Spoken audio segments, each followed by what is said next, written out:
तो operating system होता क्या है, सबसे पहले उसकी बात कर लेते हैं, स्टार्ट करते हैं। स्टार्ट करने से पहले एक छोटी सी रिक्वेस्ट है, वो ये कि जाके तुरंत वीडियो को लाइक कर दो। ज्यादा कुछ नहीं जाएगा, लेकिन वीडियो को लाइक कर दोगे तो दिल को अच्छा लगता है, और साथ में चैनल को सब्सक्राइब कर दो, ठीक है। इसी के साथ स्टार्ट करते हैं। What is an operating system and types of OS. Operating system क्या होता है, सबसे पहले यही पूछ लिया जाता है आपसे। वो ये होता है कि बेसिकली आप लोगों का हार्डवेयर है और आप लोगों के एप्लीकेशन है, उसके बीच में एक इंटरफेस होता है, वो होता है ऑपरेटिंग सिस्टम। सिंपल सी बात है, हार्डवेयर एज इन आप लोग के रैम हो गए, मेमोरी हो गई, और इसके अलावा जो स्क्रीन है आपकी वो हो गया, कीबोर्ड, ये सारी चीजें आपके हार्डवेयर हैं। और साथ में एप्लीकेशन आपके क्या करोगे, जो आप चलाते हो, जैसे गूगल क्रोम आप चलाते हो, नोटपैड आप चलाते हो, टर्मिनल आप चलाते हो, ये आपके एप्लीकेशन है। तो एप्लीकेशन सीधा बात नहीं करते हार्डवेयर से, ऐसे जब आपने कहीं पर कीबोर्ड पर क्लिक किया तो तुरंत वो स्क्रीन पर नहीं दिखता है, तो वो सीधा कीबोर्ड डायरेक्टली बात नहीं कर रहा होता है आपकी स्क्रीन से। एक एक बीच में ऑपरेटिंग सिस्टम आता है जो सारी चीजों का ख्याल रख रहा होता है। वो कौन सी चीजें होती हैं, वो होती है आपकी मेमोरी मैनेज करना, आप लोगों की प्रोसेस के बीच में शेड्यूलिंग करना, इसके अलावा स्पेस और जो डिस्क मैनेजमेंट होता है, सब कुछ मेमोरी में लेके आना, स्वैपिंग करना, प्रोसेस मैनेजमेंट करना, ये सारा काम होता है ऑपरेटिंग सिस्टम का, ठीक है। तो बहुत ही इंपॉर्टेंट रोल प्ले करता है ऑपरेटिंग सिस्टम। ऑपरेटिंग सिस्टम के एग्जांपल की अगर हम बात करें तो जैसे आप लोगों के फोन के अंदर एंड्रॉइड ऑपरेटिंग सिस्टम हो गया, या फिर iOS हो गया अगर आपके पास आईफोन है तो। इसके अलावा आपके पास विंडोज ऑपरेटिंग सिस्टम होता है, इसके अलावा लिनक्स हो गया, यूनिक्स हो गया, ये सारे आपके ऑपरेटिंग सिस्टम है। यूनिक्स आपका बहुत पुराना ऑपरेटिंग सिस्टम है, लिनक्स यूनिक्स के ऊपर ही बना हुआ था, उसी के ऊपर बेस्ड है बेसिकली। और फिर लिनक्स के ऊपर इसके अलावा और ज्यादा वेरिएंट्स आते आ रहे हैं, जैसे कि उबंटू हो गया, ये सब आपके लिनक्स के अलग अलग वेरिएंट्स हैं। तो यार these are all the types of operating system, समझ में आ गया हुआ। और यहाँ पे मैंने वो सारे टाइप लिखे हुए हैं, विंडोज हो गया, मैक ओएस हो गया, लिनक्स हो गया, यूनिक्स हो गया, एंड्रॉइड, iOS, और एक RTOS होता है, रियल टाइम ऑपरेटिंग सिस्टम। ये बहुत ज्यादा यूजफुल होता है ऐसी एप्लीकेशन में जहां पर सीधा हार्डवेयर से बात करनी होती है, तो रियल टाइम में आपको डेटा चाहिए होता है। तो मिलिट्री एप्लीकेशन बहुत सारे होते हैं इसके अलावा IoT डिवाइसेस के अंदर यूज होता है ये, ठीक है। तो ये different types of operating system है। इसके बाद अगला क्वेश्चन पूछा था, difference between multi programming, multi process, multitasking and multi threading. इसको समझने के लिए हमें पता होना चाहिए कि प्रोसेस क्या होता है, प्रोग्राम क्या होता है, थ्रेड क्या होता है। अगर इसका ही नहीं पता होगा तो हम इनको नहीं समझ पाएंगे, ठीक है। तो सबसे पहले इसकी बात कर लेते हैं, process versus thread versus program, ये क्या होता है। यहाँ पर प्रोसेस और थ्रेड को भी हम पढ़ रहे होंगे, लेकिन उससे पहले DSA प्राइम प्रोग्राम को जाकर चेकआउट करना है। codingshuttle.com के ऊपर हमारा ये प्रोग्राम लाइव हो चुका है, जिसके अंदर आप लोगों को प्लेसमेंट रेडी बनाने का हमारा वादा है 5 महीने के अंदर। प्रोग्राम के अंदर आपको मिलेंगे high quality live sessions, 400 plus handpick problems, placement assistant, और साथ में इंस्टेंट डाउट सपोर्ट। तो जाके अभी के अभी चेकआउट करो, the link is in the description box. तो सबसे पहले हम बात कर लेते हैं प्रोग्राम की। तो प्रोग्राम, जैसे आप लोग जावा के अंदर कोई प्रोग्राम लिखते हो, उसके बाद आप उसे कंपाइल करते हो एंड देन रन जब कर रहे होते हो उस प्रोग्राम को, तो वो बेसिकली प्रोग्राम है जो आपने कुछ सेट ऑफ इंस्ट्रक्शंस लिखे हुए हैं। ये तो बहुत बेसिक हो गया जावा का प्रोग्राम, लेकिन आप लोग के कंप्यूटर में जितने भी चल रहे होते हैं सॉफ्टवेयर, वो सारे कुछ ना कुछ प्रोग्राम से ही बने होते हैं, ठीक है। आप कोई गेम चलाते हो, वो भी एक कोई प्रोग्राम ही है। तो प्रोग्राम्स बेसिकली कुछ मल्टीपल प्रोसेसेस प्रोग्राम के अंदर चल रही होती है, लेकिन program basically set of instructions होते हैं जिनको फॉलो करता है computer to do a specific task. ये होता है प्रोग्राम। अगला होता है प्रोसेस। क्या होता है, process is an instance of a program in execution, ठीक है। तो जो प्रोग्राम जब एग्जीक्यूट हो रहा होता है ना, तो प्रोग्राम बेसिकली हो सकता है कि सेकेंडरी मेमोरी के अंदर भी पड़ा हो। आप लोगों का जो गेम होता है GTA का, वो मैंने देखा 50-50 GB 60-60 GB के होते हैं, लेकिन आपकी रैम तो 8 GB की होती है या 16 GB की होती है, तो पूरा गेम चल कैसे आता है उसके अंदर। खैर उसकी बात करेंगे वर्चुअल मेमोरी वगैरह की, लेकिन वो प्रोग्राम आपका सेकेंडरी मेमोरी में पड़ा होता है, और जब चलना होता है तो वो प्राइमरी मेमोरी में आता है। तो जो प्रोग्राम जब चल रहा होता है ना, तो उसको कहते हैं कि प्रोग्राम इज अंडर एग्जीक्यूशन। तो उस टाइम पर वो प्रोसेसेस कहलाते हैं, ठीक है। A process is an instance of a program. तो पूरा प्रोग्राम नहीं, program can consist of multiple processes कि आप लोगों का कंट्रोलर हैंडल करने के लिए एक अलग प्रोसेस है, ऊपर स्कोर कार्ड दिखाने के लिए अलग प्रोसेस है, डिफरेंट काम करने के लिए अलग अलग प्रोसेस है। लेकिन अब प्रोग्राम का एक छोटा सा इंस्टेंट जो कि अभी फिलहाल एग्जीक्यूट हो रहा है, वो होता है आपका एक प्रोसेस।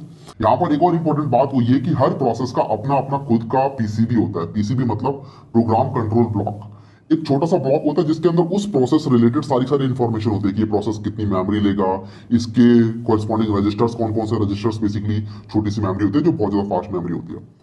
उसके अलावा इसका प्रोग्राम काउंटर क्या है, इसका खुद का स्टैक होता है। तो हर प्रोसेस का अपना खुद का एक छोटा सा PCB होता है जिसके अंदर उस प्रोसेस के रिलेटेड इंफॉर्मेशन होती है। दो प्रोसेस आपस में ज्यादा उलझती नहीं है, तो अगर लेकिन दो प्रोसेस को आपस में बात करनी होती है तो उसे हम कहते हैं IPC, इंटर प्रोसेस कम्युनिकेशन। दो प्रोसेस को अगर आपस में कम्युनिकेट करना होता है कि अगर ये स्कोर कार्ड है, इसको अपने आप को अपडेट करने के लिए यूजर के गेम को देखना पड़ेगा, तो दो प्रोसेस को आपस में कम्युनिकेट करना पड़ेगा। तो बीच में IPC के थ्रू ये कम्युनिकेट कर रहे होते हैं। उसके अंदर होता है क्या, बेसिकली एक बस के थ्रू एक बस टाइप की मेमोरी होती है जिसके थ्रू ये आपस में कम्युनिकेट कर रहे होते हैं। ठीक है, बहुत ज्यादा मैं डीप में नहीं जाऊंगा, लेकिन ऊपर ऊपर से आपको सबको समझाता चलूंगा। इसके बाद थ्रेड। अब थ्रेड बहुत ही कमाल का कंसेप्ट है। बेसिकली एक प्रोसेस के अंदर मल्टीपल थ्रेड्स हो सकते हैं। थ्रेड अलग अलग काम कर रहे होते हैं, और एक प्रोसेस के अंदर जो अगर मान लो 10 थ्रेड है, तो वो 10 के 10 थ्रेड जो है उस प्रोसेस की मेमोरी को, उस प्रोसेस के पूरा का पूरा जो मेमोरी स्टैक है उसको यूज कर रहे होते हैं। ठीक है, तो 10 थ्रेड आपस में शेयर कर रहे होते हैं उस पर्टिकुलर प्रोसेस की मेमोरी को। अब अलग अलग थ्रेड बनाने से होता क्या है कि कोई काम है, जैसे मल्टीप्लिकेशन करनी है मुझे, तो मुझे पता है मल्टीप्लिकेशन अगर मुझे करनी है 10 नंबर की, तो 5 नंबर अगर यहाँ मल्टीप्लाई कर दिए, 5 नंबर अलग मल्टीप्लाई कर दिए, उसके बाद रिजल्ट को आपस में मल्टीप्लाई कर दिया, तो मेरा काम बड़ी जल्दी हो जाएगा।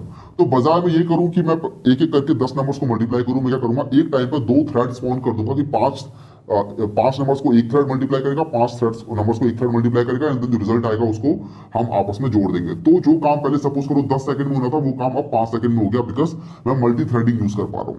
तो इसे कहते हैं मल्टी थ्रेडिंग। एक प्रोसेस मल्टीपल थ्रेड को स्पॉन कर सकती है। अब ये आपके प्रोग्राम पर डिपेंड करता है। जावा के अंदर आप मल्टी थ्रेडेड प्रोग्राम बना सकते हो। ठीक है, तो आपके खुद के जो प्रोग्राम होते हैं, C++ के अंदर भी आपके थ्रेड्स होते हैं, पी थ्रेड वगैरह, तो आपके प्रोग्राम जो मल्टीपल थ्रेड्स बना सकते हैं। तो हमें समझ में आ रहा है, एक प्रोग्राम होता है जो आप पूरा का पूरा रन करते हो, उस प्रोग्राम के अंदर मल्टीपल प्रोसेसेस होती हैं, उन प्रोसेस के अंदर मल्टीपल थ्रेड्स हो सकते हैं। ये समझ में आ गया।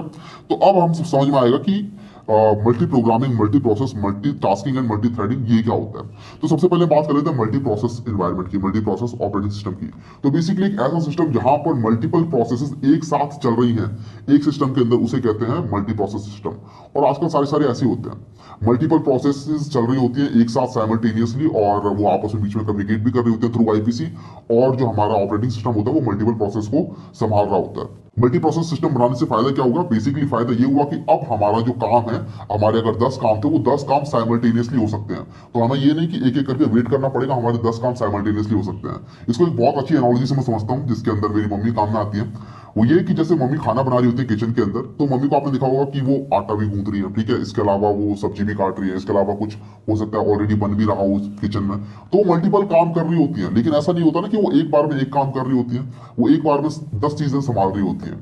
ठीक है, अगर वो एक बार में एक काम करेंगे तो बहुत टाइम लग जाएगा खाना बनने में। ठीक है, लेकिन आप देखते हो कि नहीं, वो एक बार में बहुत सारे काम कर रहे होते हैं, तो वो वहां पे बेसिकली मल्टी प्रोसेसेस काम होता है। ठीक है, इसके बाद मल्टी थ्रेडिंग क्या होता है। मल्टी थ्रेडिंग बेसिकली एक प्रोसेस के अंदर मल्टीपल थ्रेड्स जब एक साथ काम कर रहे होते हैं किसी एनवायरमेंट में, तो उसे हम कहते हैं मल्टी थ्रेडेड एनवायरमेंट। ये सब के सब बहुत ही सिमिलर कंसेप्ट्स हैं। ठीक है, जो भी हमने थ्रेड पढ़े थे उसी से मल्टी थ्रेडिंग रिलेटेड है। A thread is a light weight unit of execution that can run concurrently with other thread within the same process. ये समझ में आ गया।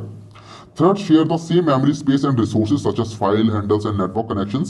Multi-threading allows for a parallel execution within a process, enabling better utilization of system resources and potentially improving performance by dividing tasks into smaller units of work that can be executed currently. ठीक है, तो ये समझ में आ गया। अगर जैसे आप वीडियो रेंडरिंग कर रहे होते हो, तो वीडियो रेंडरिंग के टाइम पे होता क्या है कि हर एक फ्रेम के अंदर बहुत सारे मल्टीप्लिकेशन ऑपरेशन चल रहे होते हैं। तभी हम कहते हैं कि बहुत अच्छा अगर सीपीयू होगा, बहुत सारे कोर्स होंगे इसके अंदर, तो आप लोग मल्टी थ्रेडिंग कर पाओगे वहां पर। ठीक है, तो हर एक थ्रेड को कुछ कुछ मल्टीप्लिकेशन का काम दे दिया जाता है, और वो सब मिलके चल रहे होते हैं, तभी वो आगे बढ़ रहा होता है। ठीक है, तो जो जीपीयू होते हैं आपके, जीपीयू आप लोगों के इसीलिए ये सीपीयू इंटेंसिव टास्क को ज्यादा अच्छे से कर रहे होते हैं जीपीयूज, क्योंकि वहां पे मल्टीपल थ्रेड्स सिमिलर टाइप का काम कर रहे होते हैं। ठीक है, इसीलिए जो जीपीयू होते हैं वो गेम रेंडरिंग के अंदर भी बहुत अच्छे काम में आ रहे होते हैं, क्योंकि बहुत सारे मल्टीप्लिकेशन ऑपरेशन चल रहे होते हैं जब भी आपको वीडियो एडिटिंग के बाद रेंडरिंग करनी है या फिर गेम चलाना है। तो इसीलिए हम कहते हैं मल्टी थ्रेडेड एनवायरमेंट। जो होता है मल्टी थ्रेडेड एनवायरमेंट आपके काफी सारे काम को कंकरेंटली कर रहा होता है। अगला हो गया मल्टी प्रोग्रामिंग। अब मल्टी प्रोग्रामिंग क्या है। Multi programming basically multiple programs को एक साथ मेमोरी में लोड कर लिया, सो दैट सीपीयू कभी खाली ना बैठा रहे। सीपीयू की यूटिलाइजेशन को बढ़ाने के लिए हमें मल्टी प्रोग्रामिंग करनी होती है। अगर हम 10 प्रोग्राम्स को एक साथ सीपीयू में लोड कर लेंगे, तो सीपीयू क्या करेगा, पहले एक सेकंड एक प्रोग्राम पे काम करेगा, उसके बाद अगला सेकंड अपना दूसरे प्रोग्राम को दे देगा, फिर अगला सेकंड तीसरे प्रोग्राम को दे देगा। लेकिन एंड यूजर को ऐसा लगेगा कि यार ये सारे काम तो एक साथ कर रहे हैं। अब सपोज करो आप लोगों के लैपटॉप के अंदर आप लोगों ने 50 प्रोग्राम्स चला लिए, ठीक है, अलग अलग। आपका नोटपैड भी चल रहा है, आपका सर्वर भी चल रहा है, कहीं पे मल्टीपल गेम भी चला रहे हो, क्रोम भी चला रहे हो, ठीक है, बहुत सारी चीजें आपने चला दी है। लेकिन सीपीयू तो आपका सपोज करो एक ही है। अब एक सीपीयू के अंदर हो सकता है आप लोगों ने ऑक्टा कोर सीपीयू ले रखा हो, ठीक है, लेकिन फिर भी ऑक्टा कोर ले रखा हो तो 8 से ज्यादा प्रोसेस तो तब भी चल रही है ना उसके अंदर। वो कैसे हो पा रहा है, वो इसलिए हो पा रहा है क्योंकि जो आपका कंप्यूटर है वो एक बार में बहुत जल्दी जल्दी स्विच कर रहा है मल्टीपल प्रोसेस के बीच में। इसको भी काम करने के लिए देता है, फिर अगले प्रोसेस को भी काम करने देता है, फिर अगले प्रोसेस को भी। तो अलग अलग प्रोसेस के बीच में आपका जो सीपीयू को स्विच करता रहता है, और आपको ऐसा इल्यूजन मिलता है कि बहुत सारे प्रोग्राम्स एक साथ साइमल्टेनियसली चल रहे हैं। और उसी का एक्सटेंडेड वर्जन है multitasking. Task task basically programs का एक बड़ा बड़ा समझ लो कि टास्क मतलब बहुत सारी चीजें आ गई हैं इसके अंदर। तो जो आप मल्टीटास्किंग कर रहे होते हैं बेसिकली आपका कंप्यूटर जो मल्टीपल टास्क एक साथ जब कर रहा होता है वही सेम चीज स्विचिंग कर करके एक अलग अलग प्रोसेस के बीच में स्विच कर करके जब वो बहुत सारे काम कर रहा था उसे हम कहते हैं मल्टीटास्किंग। तो आप समझ सकते हो कि मल्टीटास्किंग मल्टी प्रोग्रामिंग एकदम सिमिलर सा ही है।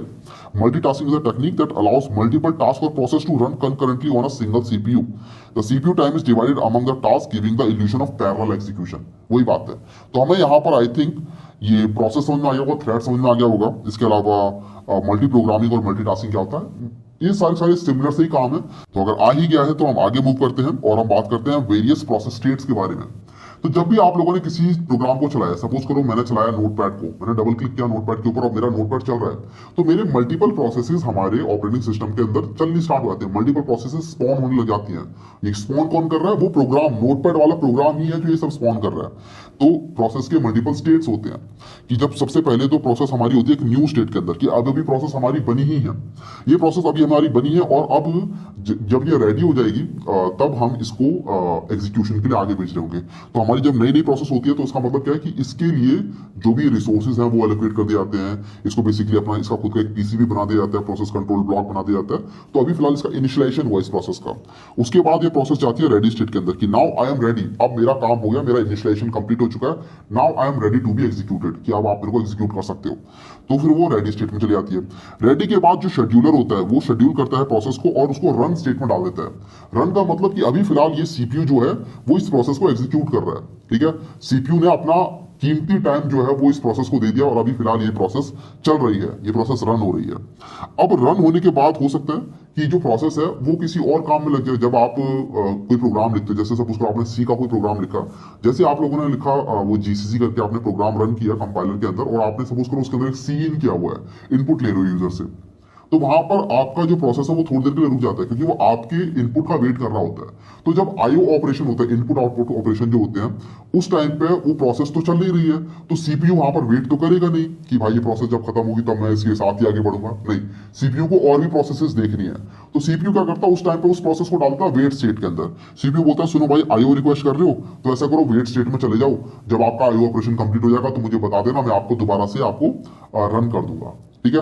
तो सीपीयू उस टाइम पे उसको वेट स्टेट में डाल देता है और वेट स्टेट के बाद जब आईओ ऑपरेशन कंप्लीट हो जाता है, जब सपोज करो आपने लिख दिया जो भी लिखना था, अपना नाम लिखना था सपोज करो, एंड देन जब आपने एंटर किया तो ठीक है प्रोसेस दोबारा से रेडी स्टेट में चली जाएगी। ठीक है, मेरा आईओ कंप्लीट हो गया, now I am again ready to be executed. तो शेड्यूलर दोबारा से आएगा। शेड्यूलर अपनी शेड्यूलिंग एल्गोरिथम के हिसाब से शेड्यूल कर रहा होता है। अभी शेड्यूलिंग एल्गोरिथम की बात कर रहे होंगे तो शेड्यूलर धीरे धीरे करके सभी प्रोसेस को शेड्यूल करेगा ही।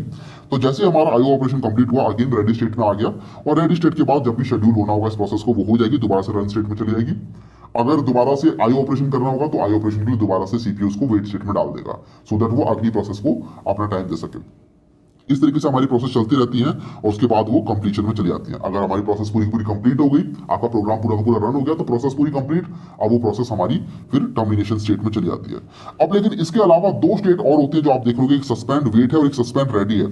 इसका मतलब यह है कि अगर सपोज करो आपकी जो प्रोसेस है वो बहुत देर से यहाँ पर वेट कर रही है आपके आईओ ऑपरेशन का, अब वो वेट क्यू है जो है वो बड़ा होते जा रहा है क्योंकि जो वेट क्यू है एक यहाँ पर वेटिंग क्यू होती है, ठीक है, बड़ी सी क्यू होती है जिसके अंदर बहुत सारी प्रोसेसेस आती जाती हैं P1 P2 P3 करके। तो वेट क्यू बड़ी लंबी होती आती है, तो वेट क्यू बहुत ज्यादा लंबी हो जाएगी तो ये जो वेट क्यू है ये भर भी जाएगी। तो हम क्या करते हैं, जो प्रोसेस बहुत देर से वेट कर रही है उस प्रोसेस को ऐसा करो भारी निकालो एकदम ही और उसको डाल दो सस्पेंड स्टेट के अंदर, सस्पेंड वेट में। ये जब सस्पेंड वेट में पड़ी रहेगी, अगर सस्पेंड वेट में बहुत दिनों तक पड़ी रहेगी तो वहां से भी इसको हम किल कर देंगे, ठीक है। तो इस तरीके से हमारे एक सस्पेंड वेट होता है और उसके बाद एक सस्पेंड रेडी होता है कि जब सस्पेंड रेडी, जब process completed IO but still in suspend, अब उसने आईओ तो कंप्लीट कर लिया लेकिन अभी भी सस्पेंड स्टेट के अंदर ही है, तो उस केस में सस्पेंड रेडी में चली जाती है कि सपोज करो आपने इसको एक एंटर दबाना था बस यहाँ पर, लेकिन आप एंटर नहीं दबा रहे बहुत देर से, जैसे आपने एंटर दबाया तो प्रोसेस अभी भी लेकिन सस्पेंड स्टेट में ही है, लेकिन नाउ इट इज रेडी, तो सस्पेंड रेडी में चली जाती है और सस्पेंड रेडी के बाद वो रिज्यूम होकर दोबारा से रेडी में जा सकते हैं, फिर रेडी के बाद दोबारा से वो डिस्पैच होकर रन स्टेट में आ सकते हैं। तो इस तरीके से पूरा पूरा मल्टीपल प्रोसेस की स्टेट्स होती है, ठीक है। यहाँ पर एक बात और कि जब आईओ रिक्वेस्ट होती है तब तो आपकी प्रोसेस वेट स्टेट में जाती है, लेकिन इसके अलावा एक अगर हाई प्रायोरिटी की प्रोसेस आ जाती है जिसको सीपीयू का टाइम चाहिए, तब भी आपकी जो भी फिलहाल प्रोसेस जो चल रही है रन स्टेट में, उसको दोबारा से वेट स्टेट में डाला जा सकता है, क्योंकि ये हाई प्रायोरिटी प्रोसेस है। हाई प्रायोरिटी प्रोसेस वो होती है जैसे कि किसी सीपीयू को जो चलने के लिए रिक्वायर्ड होती है। तो सीपीयू की खुद की कुछ प्रोसेस होती हैं जो कि जिनके ऊपर यूजर का, हमारा एंड यूजर का कोई कंट्रोल नहीं होता है, वो चलना जरूरी होता है, वरना आपका कंप्यूटर बैठ जाएगा, कंप्यूटर चल ही नहीं पाएगा। तो अगर ऐसी किसी प्रोसेस को चलना है अभी के अभी, तो वो जो अभी फिलहाल रन हो रही है प्रोसेस, उसको वो टर्मिनेट स्टेट में भी डाल सकता है, सस्पेंड स्टेट में डाल सकता है, ठीक है, वेट कर सकता है। और अभी इस प्रोसेस को, हाई प्रायोरिटी प्रोसेस को चलना है, तो वो पहले हाई प्रायोरिटी प्रोसेस चलेगी, उसके बाद फिर जो दूसरी प्रोसेस चलनी थी वो चलती रहेगी, ठीक है। तो इस तरीके से आपकी जो प्रोसेस है वो वेट क्यू में डलती रहती है। इसके बाद हम बात करेंगे सीपीयू शेड्यूलिंग एल्गोरिथम की। तो ये बीच में जो शेड्यूलिंग वाला काम था ना, कि आपकी रेडी स्टेट से रन स्टेट में डालने वाला काम, ये आपका एक शेड्यूलर कर रहा होता है। तो शेड्यूलर जो है वो अलग अलग तरीके से करता है। हमें पता कैसे चले कि बेस्ट एल्गोरिथम कौन सी है, कि कौन सी वाली प्रोसेस को हम सबसे पहले चलाएं। तो उसके लिए डिफरेंट डिफरेंट एल्गोरिथम्स बनती हैं हमारी। तो पहली एल्गोरिथम तो यही है, बहुत सिंपल सी, फर्स्ट कम फर्स्ट सर्व, कि जो प्रोसेस पहले आएगी उसको प्रोसेस को पहले चला दो और उसको सर्व कर दो पहले ही। तो ये तो बहुत ही सिंपल एल्गोरिथम होती है, जो प्रोसेस पहले आई उसको हमने पहले चला दिया। लेकिन इस प्रोसेस की वजह से एक प्रॉब्लम हो जाती है, वो ये कि अगर सपोज को एक बहुत लंबी प्रोसेस आ गई जो कि बहुत बड़ी प्रोसेस है, तो उसके पीछे अगर 50 छोटी छोटी प्रोसेस है ना, तो वो नहीं चल पाएंगी। और हमें लगेगा कि जो 50 छोटी प्रोसेस है उनके ऊपर सर्कल बस घूमता रहेगा, ठीक है, लोडर घूम रहा है आपका, कि ये छोटी छोटी प्रोसेस चल नहीं पा रही क्योंकि एक बड़ी प्रोसेस अभी फिलहाल चल रही है। तो फर्स्ट कम फर्स्ट सर्व के अंदर इस टाइप की स्टारवेशन वाली प्रॉब्लम होती है। अगली होती है शॉर्टेस्ट जॉब नेक्स्ट, या फिर शॉर्टेस्ट जॉब फर्स्ट, कि जो सबसे छोटा, जिस प्रोसेस का बर्स्ट टाइम है ना, प्रोसेस के अंदर बर्स्ट टाइम होते हैं। बर्स्ट टाइम मतलब जितने टाइम के लिए इसको सीपीयू चाहिए, अगर सबसे छोटा बर्स्ट टाइम वाली कोई प्रोसेस आई है, अगर हमें लग रहा है कि यार ये तो बहुत छोटी सी प्रोसेस है, इसमें मुश्किल से 1 मिली सेकंड लगना है। अच्छा, एक चीज, मैं यहाँ पे 1-1 सेकंड 2-2 सेकंड जो कर रहा हूँ वो बस समझाने के लिए कर रहा हूँ। इतना लंबा टाइम नहीं लगता है प्रोसेस को मिली सेकंड, नैनो सेकंड्स मिल रहे होते हैं, ठीक है।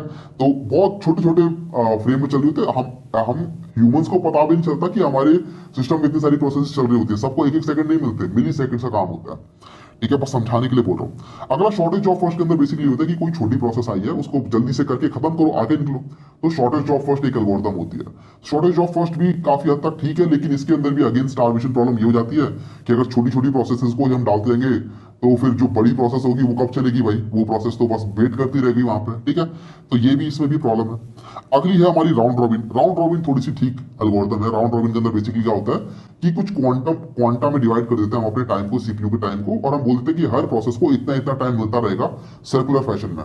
कि सपोज करो यहाँ पे 10 लोग हैं, पहले बंदे को 2 सेकंड का टाइम दिया गया, बाहर निकालो, वापस एंड में डाल दो क्यू के। दूसरे बंदे को 2 सेकंड काम दिया, दोबारा से क्यू में पीछे डाल दो। तीसरे बंदे को पीछे क्यू में डालो। इस तरीके से हर बंदे को 2-2 सेकंड का टाइम देते रहो राउंड रॉबिन फैशन के अंदर, और इस तरीके से प्रोसेसेस कंप्लीट होते रहेंगे, ठीक है। तो इससे फायदा क्या होता है कि इससे सारी प्रोसेस, छोटी हो प्रोसेस हो या बड़ी प्रोसेस हो, सबको बढ़िया बराबर टाइम मिलता है। लेकिन इसके अंदर भी प्रॉब्लम है। इसके अंदर क्या प्रॉब्लम है भैया, तो राउंड रॉबिन के अंदर ये प्रॉब्लम है कि अगर एक प्रोसेस ऐसी है जो कि बहुत हाई प्रायोरिटी की प्रोसेस है, जिसको अभी का अभी सीपीयू चाहिए वरना सिस्टम बैठ जाएगा, तो वो राउंड रॉबिन में बेसिकली वेट करती रहेगी अपने नंबर आने का, ठीक है। तो इसके अंदर ये वाली प्रॉब्लम है। तो अगली आ जाती है फिर प्रायोरिटी शेड्यूलिंग। प्रायोरिटी शेड्यूलिंग ये कहती है कि भाई सुनो, मैं सबसे ज्यादा हाई प्रायोरिटी की प्रोसेस हूं, मेरी जो प्रायोरिटी P0 है, मतलब हाई प्रायोरिटी की प्रोसेस हूं, मुझे सबसे पहले एग्जीक्यूट करो, ठीक है। तो इसके अंदर हम प्रायोरिटी वाइज चल रहे होते हैं। सबसे पहले हम हाई प्रायोरिटी प्रोसेस को शेड्यूल कर रहे होते हैं, उसके बाद लोअर प्रायोरिटी को, उसके बाद सबसे लोअर प्रायोरिटी को। इसमें भी लेकिन एक प्रॉब्लम है, वो ये कि जो बहुत कम प्रायोरिटी की प्रोसेस है, वो बेचारे, उनका टाइम ही नहीं आ पाएगा। जो हाई प्रायोरिटी की प्रोसेस है वही चलती रहेंगी, तो लो प्रायोरिटी की प्रोसेस कभी चल ही नहीं पाएंगी, ठीक है। तो फिर एक बढ़िया तरीका निकाला गया, which is multi level queue scheduling. Multi level queue scheduling ये कहता है कि हम मल्टीपल क्यूज बना लेंगे अलग अलग प्रायोरिटी के हिसाब से। तो बेसिकली हो क्या, हम राउंड रॉबिन फैशन में भी चलेंगे और साथ में प्रायोरिटी क्यू वाले फैशन में भी चलेंगे। बेसिकली करेंगे क्या हम, कि जो P0 वाली प्रोसेस है, P0 मतलब बहुत टॉप हाई प्रायोरिटी की जो प्रोसेस है, उनकी एक अलग क्यू बनेगी और उनके अंदर राउंड रॉबिन होता रहेगा। एक P1 वाली प्रोसेस होगी, P1 मतलब जो उससे थोड़ी लो प्रायोरिटी की प्रोसेस है, उनके अंदर एक क्यू बनेगी, उनके अंदर भी राउंड रॉबिन होता रहेगा। P2 वाली प्रोसेस होगी, उनके अंदर भी राउंड रॉबिन होता रहेगा। तो बेसिकली हाइब्रिड हो गया, और हाइब्रिड की वजह से हम यहाँ पर मल्टी लेवल क्यू शेड्यूलिंग कर पा रहे हैं। तो सबसे बढ़िया तरीका इसी को माना जाता है। इसको इंप्लीमेंट करना थोड़ा सा कॉम्प्लिकेटेड है। सबसे ज्यादा इजी तो वैसे फर्स्ट कम फर्स्ट सर्व थी इंप्लीमेंट करने में, लेकिन थोड़ी सी इंप्लीमेंटेशन हार्ड करके हम यहाँ पर इजीली अपना काम निकाल सकते हैं, ठीक है। यहाँ पे लिखा भी हुआ है, this approach allows for differentiation of process based on their priority or characteristics such as foreground or background task. Each queue can use a different scheduling algorithm such as first come first serve, या फिर shortest job first, या फिर round robin. तो ये जो cues हैं, इनमें जरूरी नहीं है राउंड रॉबिन चले, इनमें हो सकता है शॉर्टेज जॉब फर्स्ट भी लगा दिया आपने, या फिर इनके अंदर आपने फर्स्ट कम फर्स्ट सर्व लगा दी। वैसे यूजुअली राउंड रॉबिन ही लगा रहे होते हैं। इसके बाद अगली हम बात करेंगे क्रिटिकल सेक्शन प्रॉब्लम की। तो ये हमारी प्रोसेसेस के बारे में बहुत ही बेसिक डिस्कशन था अभी तक, लेकिन अब हम मूव कर रहे हैं क्योंकि हमारे मल्टीपल प्रोसेसेस एक साथ चल रही है सिस्टम के अंदर, राइट। तो जब वो मल्टीपल प्रोसेसेस एक साथ चल रही होती है तो वो कुछ रिसोर्सेज को आपस में शेयर भी कर रही होती है कि एक छोटा सा रिसोर्स है, बेसिकली एक सपोज करो मेमोरी का छोटा सा पार्ट है, या फिर अगर हम बड़े रिसोर्स की बात करें तो एक सपोज करो प्रिंटर है पूरा पूरा। तो दो तीन प्रोसेसेस एक प्रिंटर को शेयर कर रही हैं, एक रिसोर्स को शेयर कर रही हैं, तो वहां पर हो सकता है कि वो एक दूसरे में घुस जाएं और कुछ इनकंसिस्टेंसी पैदा कर दें। अब एक बंदा सपोज करो रसगुल्ले भी बना रहा है और बूंदी का लड्डू भी बना रहा है, अगर वो बना रहा है तो हो सकता है कभी कभार बीच में इंग्रेडिएंट वो मिक्स कर दे गलती से। तो ऐसा ना हो इसके लिए हमारी प्रोसेस सिंक्रोनाइजेशन का होना बहुत जरूरी है। तो प्रोसेस सिंक्रोनाइजेशन की हम बात करेंगे, लेकिन इससे पहले हम क्रिटिकल सेक्शन प्रॉब्लम की बात कर लेते हैं। वो ये, the critical section represents a portion of code और ब्लॉक वेयर प्रोसेस और thread accesses a shared resources such as variable, file और डेटाबेस। तो बेसिकली सपोज करो कि ये P1 है और ये P2 है और यहाँ पर हमारा कोई रिसोर्स है, ठीक है, ये R है। अब ये R रिसोर्स को P1 और P2 दोनों फॉलो कर रहे हैं, ठीक है, ये इसको भी चाहिए P1 को भी, ये P2 को भी चाहिए। अब लेकिन इस कोड में एक बीच में एक ऐसा क्रिटिकल पार्ट आ रखा है कि जिसको अगर दोनों ने एक साथ मिलके एग्जीक्यूट करने का ट्राई किया तो डेटाबेस के अंदर इनकंसिस्टेंसी आ सकती है, ठीक है। तो हम बेसिकली ये चाहते हैं कि पहले P1 ही इसको एग्जीक्यूट कर पाए, P1 ही इस पे चले, और फिर P2 या फिर कोई और प्रोसेस जो है वो इस छोटे से पार्ट को एक्सेस ना कर पाए। इस पार्ट को हम कहते हैं क्रिटिकल सेक्शन। ये क्रिटिकल सेक्शन है, इसके अंदर एक बार में सिर्फ एक ही प्रोसेस जानी चाहिए, ठीक है। तो इसीलिए हम कहते हैं इसको क्रिटिकल सेक्शन। तो यहाँ पर हम लगा देंगे लॉक। अब यहाँ पे हम पढ़ेंगे क्या क्या तरीके होते हैं, लॉक वगैरह लगाने के तरीके होते हैं कि एक प्रोसेस जब जाती है क्रिटिकल सेक्शन में तो वो लॉक लगा देते हैं। क्रिटिकल सेक्शन हमारे कोड के अंदर काफी सारी जगहों पे हो सकते हैं और हम चाहते हैं जब भी क्रिटिकल सेक्शन में कोई प्रोसेस जाए तो वहां पर एक बार में एक ही प्रोसेस जाए, बाकी सारी प्रोसेस उस टाइम पे उस क्रिटिकल सेक्शन को एक्सेस ना कर पाए, ठीक है। अगर एग्जांपल समझना है क्रिटिकल सेक्शन का एक और, तो ये समझो कि आपका बैंक है। अब बैंक के अंदर जब आपके अकाउंट से पैसे कट रहे होते हैं, उसी टाइम पे सपोज करो आपने किसी और बंदे को पैसे दे भी दिए, तो अभी आप लोगों के अकाउंट से पैसे कटे भी नहीं और तुरंत आप लोगों ने उसी टाइम पे किसी और बंदे को अकाउंट से पैसे दे भी दिए। अगर दोनों की दोनों प्रोसेस जो है वो एक साथ चल जाए उसी आपके टोटल अमाउंट वाले वेरिएबल के ऊपर, तो कितनी ज्यादा गड़बड़ हो सकती है, ठीक है। आपका टोटल अमाउंट जो है वो वेरी कर सकता है। तो होता क्या है कि आपका जो टोटल अमाउंट वाला वेरिएबल है उसके ऊपर लगा दिया जाता है लॉक की, इस वाले चीज पे सिर्फ एक ही प्रोसेस एक्सेस करेगी इसको, ठीक है। ये रीड लॉक होता है, राइट लॉक होता है, म्यूटेक्सेस होते हैं, सीमाफोर्स होते हैं, ये सब भी हम पढ़ेंगे। लेकिन हाँ, क्रिटिकल सेक्शन समझ में आ गया होगा, बेसिकली ऐसा सेक्शन जिसके अंदर हम नहीं चाहते एक बार में दो प्रोसेस घुसे। तो प्रोसेस सिंक्रोनाइजेशन की जरूरत क्या पड़ती है? Process synchronization is like a traffic signal that helps regulate the flow of vehicles at an intersection, ठीक है। अगर इंटरसेक्शन के ऊपर अगर एक ट्रैफिक पुलिस वाला या फिर प्रॉपर रेड लाइट वगैरह नहीं लगी हुई है तो भाई गाड़ी आपस में ठुकती रहेंगी। So, in the context of computing, it refers to techniques and mechanisms used to coordinate the execution of process or thread so that they can work together harmoniously. Harmoniously काम करना जरूरी है और हम नहीं चाहते कि एक बार में सिर्फ एक ही प्रोसेस चले और बाकी सारी प्रोसेस वेट करें चलने का। नहीं, अगर ऐसा होगा तो सारे कंप्यूटर बहुत ज्यादा स्लो हो जाएंगे। हमारे कंप्यूटर में होता है एक ही प्रोसेसर, लेकिन एक प्रोसेसर एक बार में 100 प्रोसेसेस को भी चला सकता है, ठीक है। तो चलाने की काबिलियत है उसके अंदर। हमें अपने सीपीयू को पूरे टाइम पे यूटिलाइजेशन उसकी हाई रखनी होती है। लेकिन अब ऐसा कर रहे हैं तो मल्टीपल प्रोसेस आपस में बात करेंगी, एक साथ मल्टीपल रिसोर्सेज को शेयर करेंगी, तो वहां पे वो ठुक सकती हैं, ठीक है, जैसे इंटरसेक्शन पे गाड़ियां ठुक सकती हैं। तो इसीलिए हमें वहां पर प्रोसेस सिंक्रोनाइजेशन की जरूरत पड़ती है। Imagine multiple processes or thread working on different tasks simultaneously. Process synchronization ensures that they cooperate and communicate effectively to avoid conflicts and ensure proper order of execution. समझ में आ रहा है? It helps prevent issues like race condition, data inconsistency or deadlock that can arise when multiple process or thread access shared resources simultaneously. तो multiple issues आ जाते हैं, race condition, एक ही resource को multiple process access करने का try कर रही है, या फिर डेडलॉक्स की मतलब अब सिस्टम आगे बढ़ेगा ही नहीं, डेडलॉक वगैरह की बात अभी हम करेंगे। डेटा इनकंसिस्टेंसीज जो मैं बता रहा था कि आपका जो अमाउंट है, टोटल अमाउंट है बैंक के अंदर, वो इनकंसिस्टेंट हो गया तो इस टाइप के इश्यूज ना अराइज हो, इसलिए प्रोसेस सिंक्रोनाइजेशन चाहिए होता है। तो प्रोसेस सिंक्रोनाइजेशन के लिए अगर प्रोसेस सिंक्रोनाइजेशन कराना है तो इसके लिए बहुत सारे अलग अलग आते हैं टूल्स, लेकिन जो भी टूल्स या फिर जो भी मैकेनिज्म कह लो, उनको कुछ रिक्वायरमेंट को तो फुलफिल करना ही करना होगा, वरना प्रोसेस सिंक्रोनाइजेशन ठीक से नहीं हो पाएगी। और वो कौन कौन सी रिक्वायरमेंट्स हैं? तो वो ये 3 रिक्वायरमेंट्स हैं। ये 3 रिक्वायरमेंट्स तो फुलफिल होनी चाहिए। कोई भी मैकेनिज्म आप बना रहे हो वो 3 रिक्वायरमेंट्स को फुलफिल करना चाहिए। तो पहला है म्यूचुअल एक्सक्लूजन।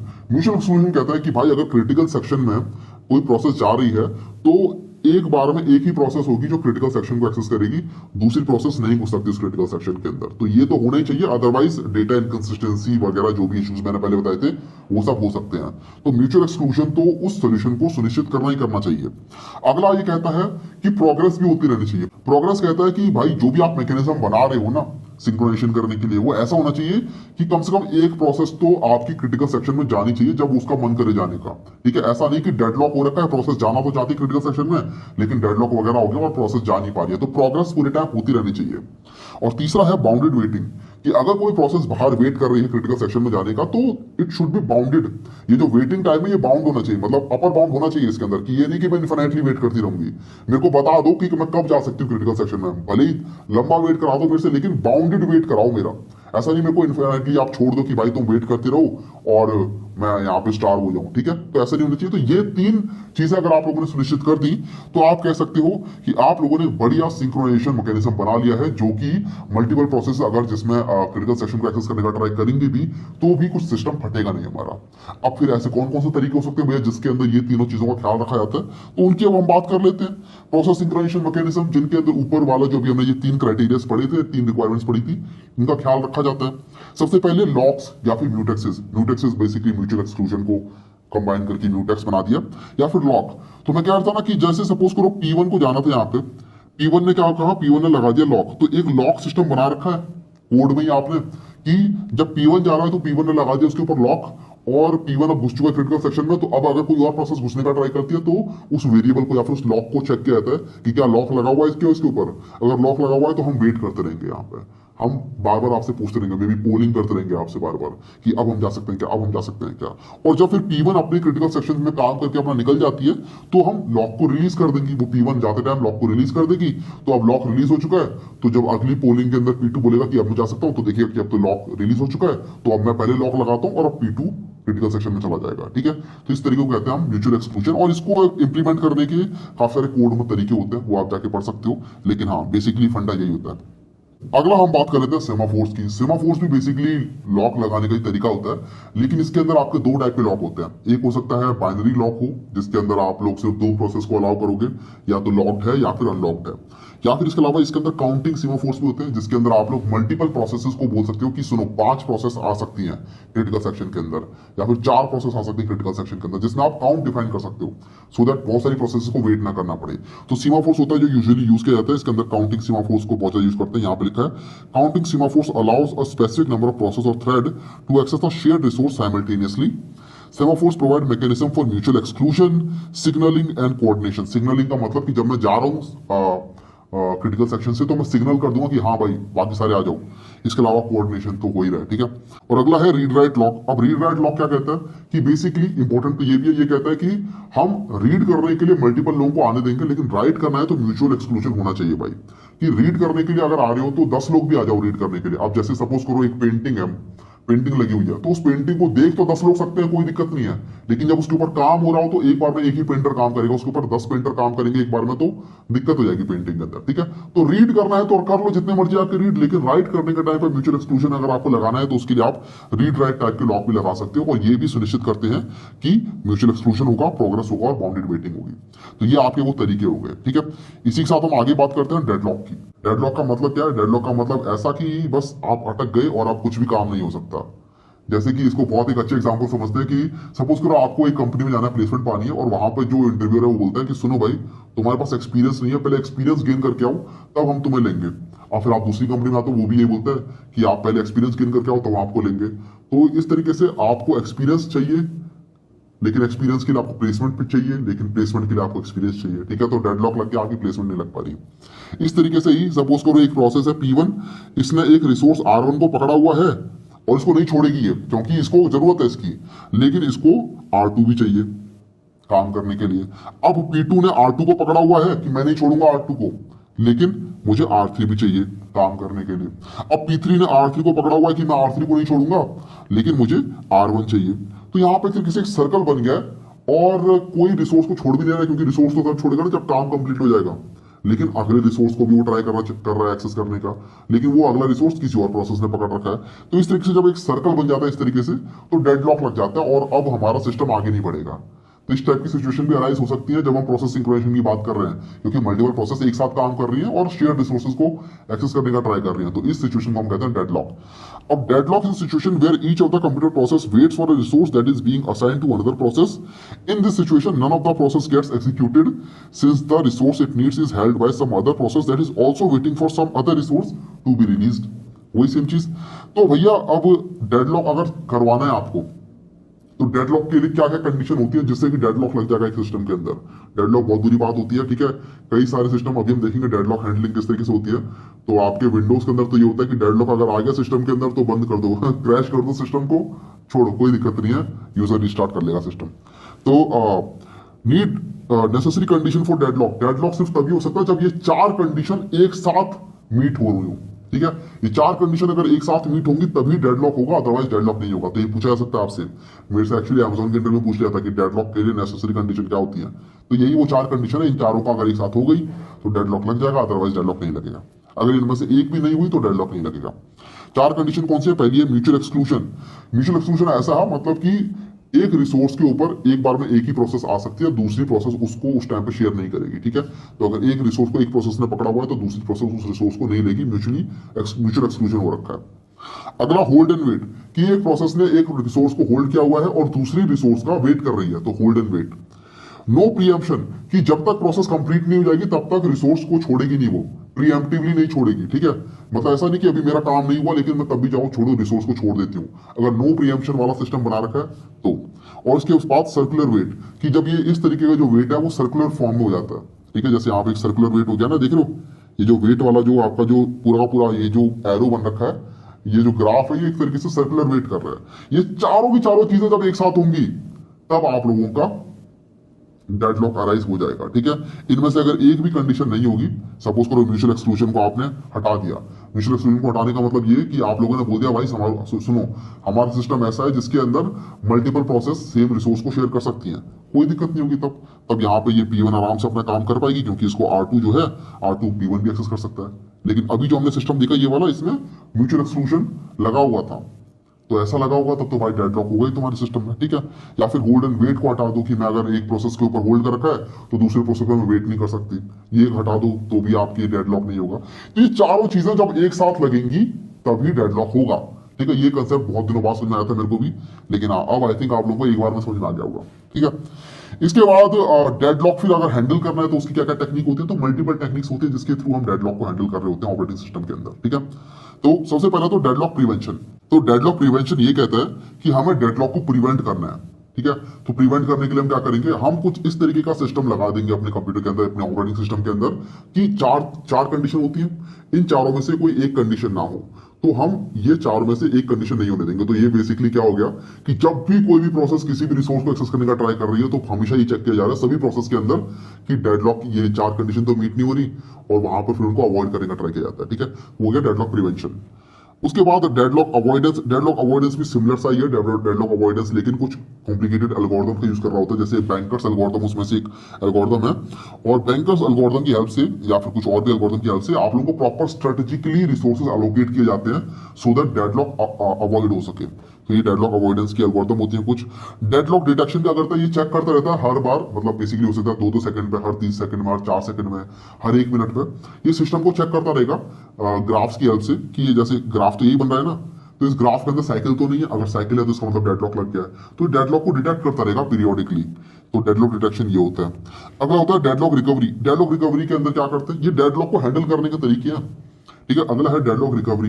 डेडलॉक रिकवरी का मतलब क्या, कि अगर डेडलॉक में आ गया सिस्टम कि आपका डिटेक्ट हो गया कि डेडलॉक लगा हुआ है, सर्कल बना हुआ है ग्राफ में, तो हमें बेसिकली कोई एक प्रोसेस को टर्मिनेट करना पड़ेगा। अगर सर्कल में से एक प्रोसेस को हटा दिया, तोड़ दिया, तो वो सर्कल टूट गया, तो अब डेडलॉक नहीं लगेगा वहां पर, ठीक है।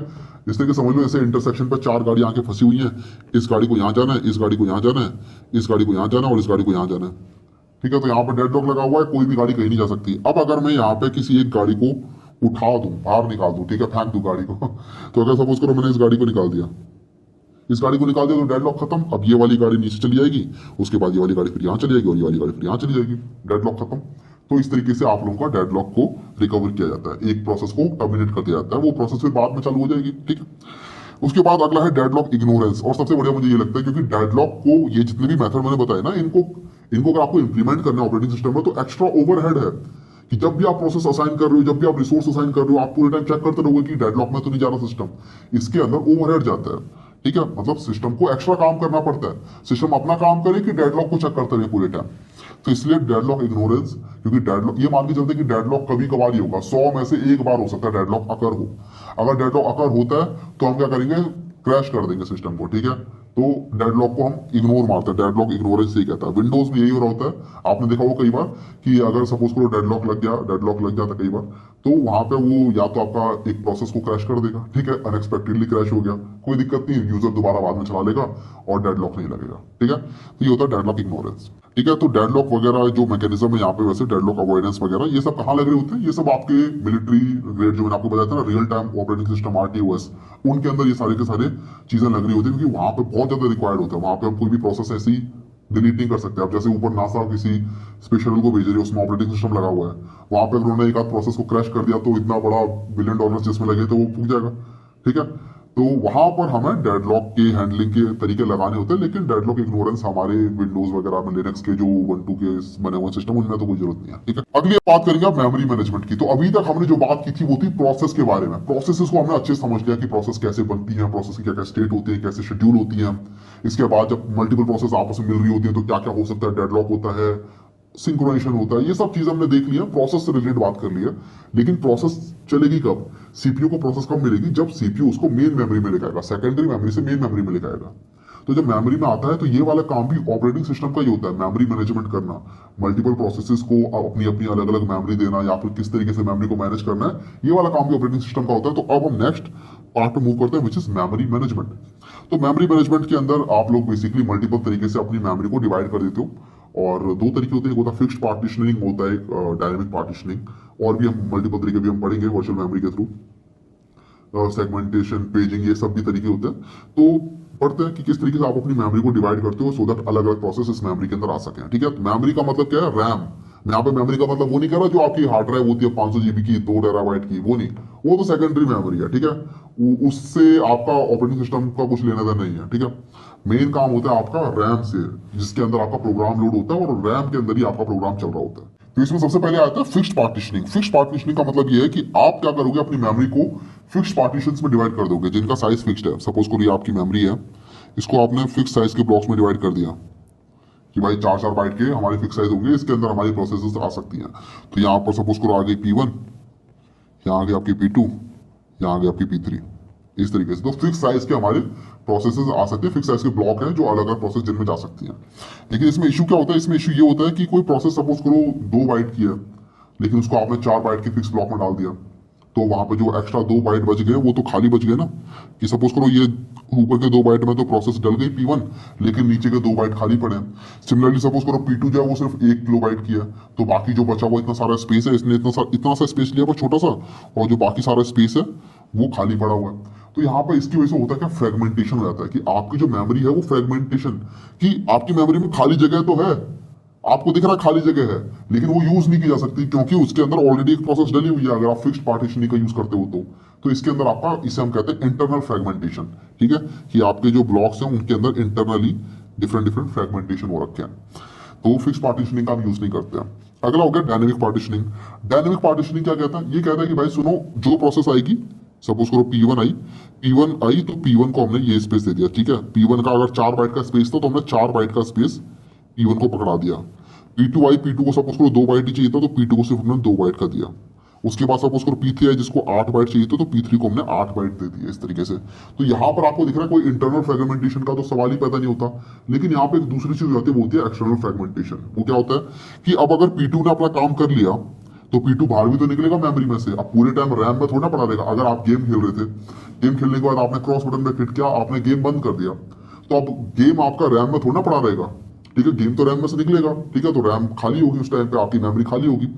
अब रैम में से मेमोरी खाली हुई तो बीच में ये खाली जगह बच गई P2 की, छोटी सी 2 बाइट की, जो कि अब खाली पड़ी रहेगी जब तक कि 2 बाइट का कोई प्रोसेस ना आ जाए। आप कोई सपोज को कोई 4 बाइट की प्रोसेस है, वो कहाँ जाएगी, ऊपर भी 2 बाइट की जगह खाली है, नीचे भी 2 बाइट की जगह खाली है, सपोज करो लेकिन अब जो P4 है उसको 4 बाइट चाहिए।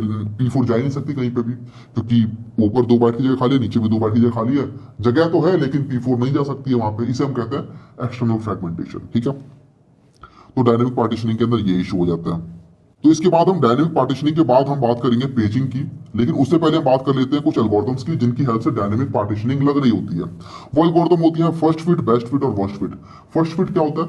फर्स्ट फिट बोलता है कि जो पहला स्पेस मिल गया which is large enough for a process, वहीं पे उस मेमोरी को उस प्रोसेस को डाल दो। ठीक है, तो ये नहीं देखता कि ये जो खाली स्पेस था कितना बड़ा था कितना छोटा था, तो इसमें फ्रेगमेंटेशन के चांसेस ज्यादा हो जाते हैं। अगला है बेस्ट फिट। बेस्ट फिट कहता है कि एक बार पूरे के पूरे जितने भी खाली स्पेसेस है ना मेमोरी के अंदर, उनको एक बार इटरेट करके देख लो कि कौन सा है जो कि जस्ट इससे बड़ा है या फिर जस्ट इसके बराबर है, इस प्रोसेस के बराबर। ठीक है, तो उसकी हेल्प से फिर ये इंटरनल फ्रेगमेंटेशन को रोकने का ट्राई करता है।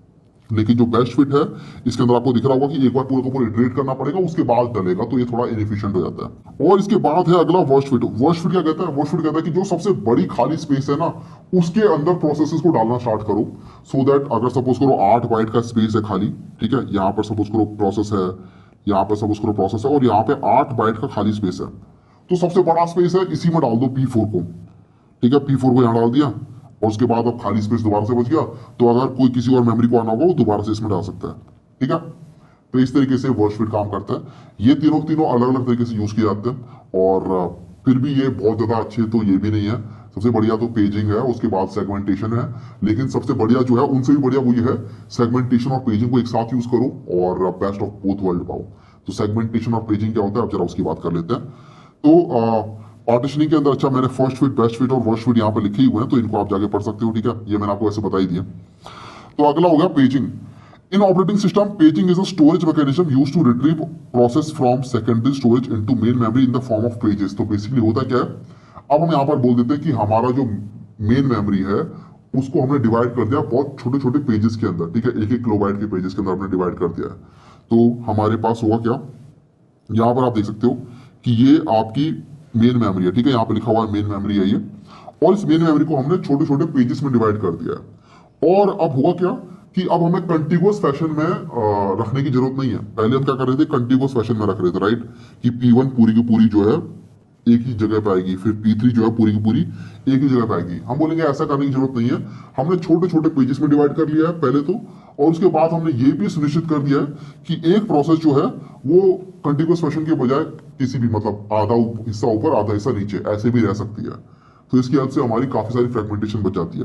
जैसे कि आप यहाँ पर देख सकते हो कि जो प्रोसेस P5 है, इसको यहाँ पर इतना सारा जगह चाहिए था, तो प्रोसेस P5 का आधा हिस्सा तो ऊपर है और आधा हिस्सा नीचे है, इस तरीके से मेन मेमोरी में। तो इस तरीके से अगर आपको रखना है मेन मेमोरी के अंदर, तो आपको कुछ ना कुछ सिस्टम अपना बनाना पड़ेगा। यहाँ पे एक मेमोरी मैनेजमेंट यूनिट बनानी पड़ेगी विच इज कॉल्ड MMU। एक मैनेजर असाइन करना पड़ेगा ऑपरेटिंग सिस्टम को। ऑपरेटिंग सिस्टम बोलेगा सुनो भाई, मुझे इन सब की टेंशन नहीं लेनी, मुझे तो इस तरीके से चाहिए कि जैसे कि प्रोसेस P5 कंटिन्यूअस फैशन में रखी हो।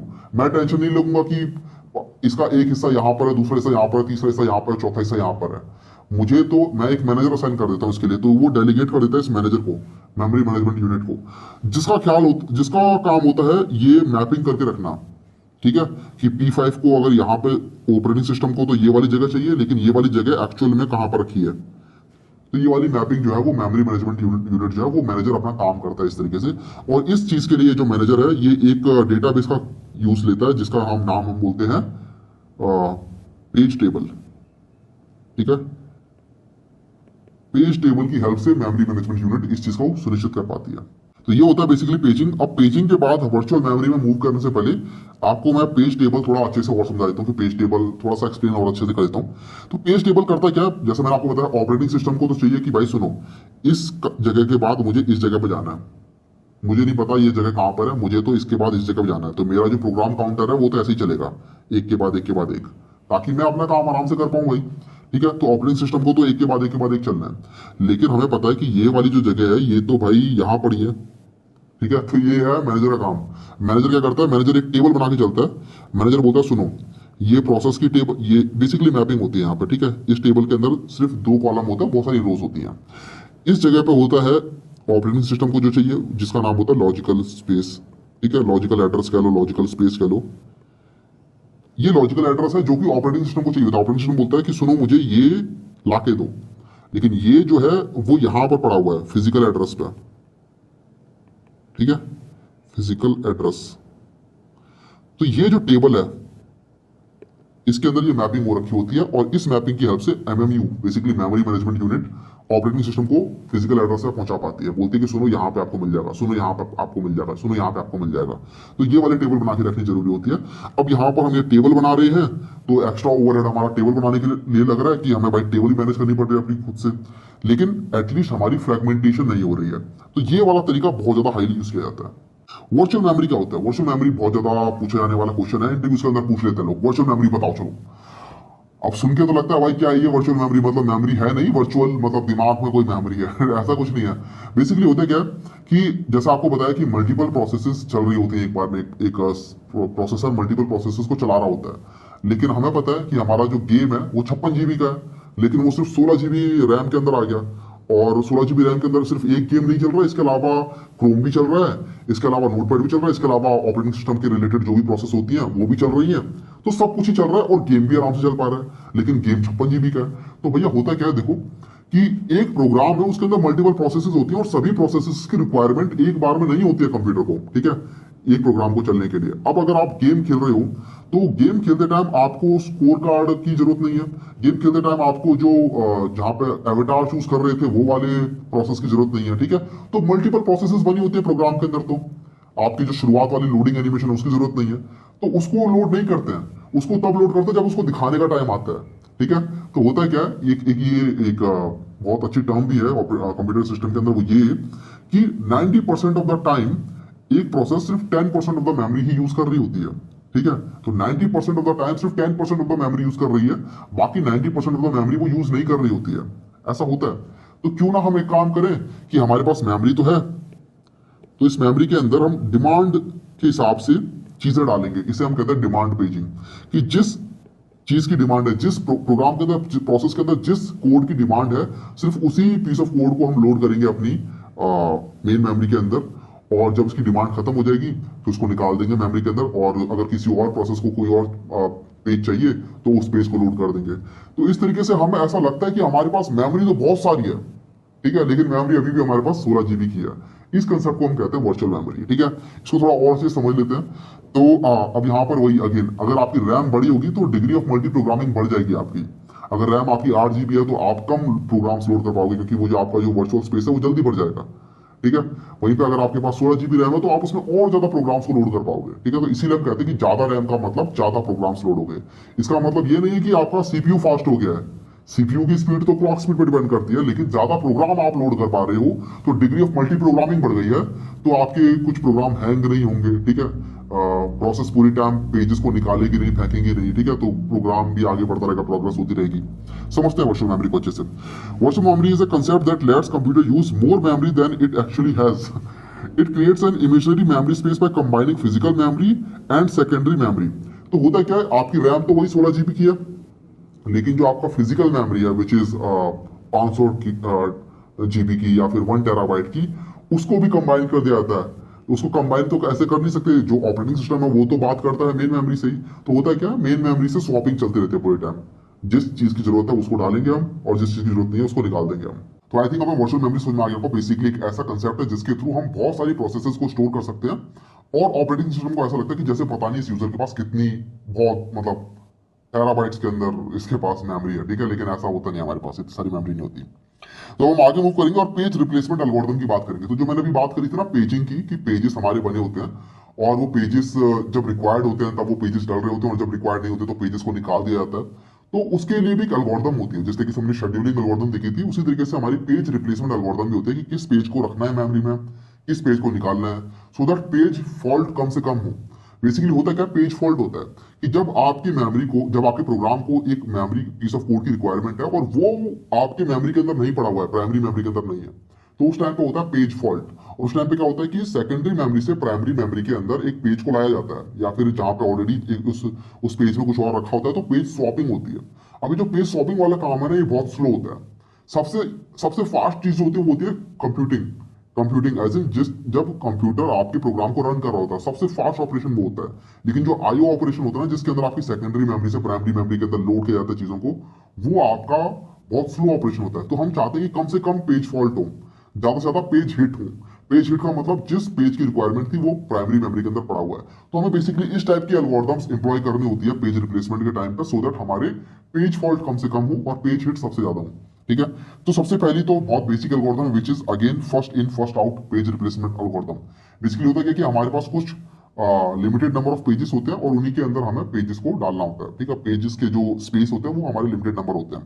तो सपोज करो यहाँ पे एग्जांपल ले रखा है हमने कि हमारे पास तीन तीन फ्रेम्स हैं। ठीक है, फ्रेम्स कह लो पेज कह लो एक ही बात है वैसे तो। ठीक है, फ्रेम कहते हैं वर्चुअल मेमोरी के अंदर और वो फ्रेम कहते हैं बेसिकली लॉजिकल एड्रेस के अंदर, और फिजिकल एड्रेस में उसी को पेज कह देते हैं। ठीक है, एक ही बात है, दोनों का साइज सेम होता है।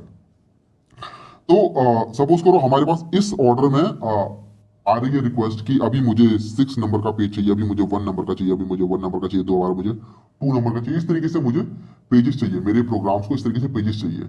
लेकिन मेरे पास जो स्पेस है, जो प्राइमरी मेमोरी के अंदर जो स्पेस है वो 3 ही फ्रेम्स का है। ऐसा होता नहीं है, हमारे प्राइमरी मेमोरी के अंदर भी बहुत ही ज्यादा मिलियंस ऑफ पेजेस होते हैं, लेकिन वो भी लिमिटेड ही होते हैं, फाइनाइट नंबर ही होते हैं और हमें रिप्लेसमेंट करनी पड़ती है पूरे टाइम। ठीक है, समझने के लिए हम 3 का ही सारा लेते हैं कि 3 फ्रेम्स हैं और हमारे पास इस ऑर्डर में आ रहे हैं।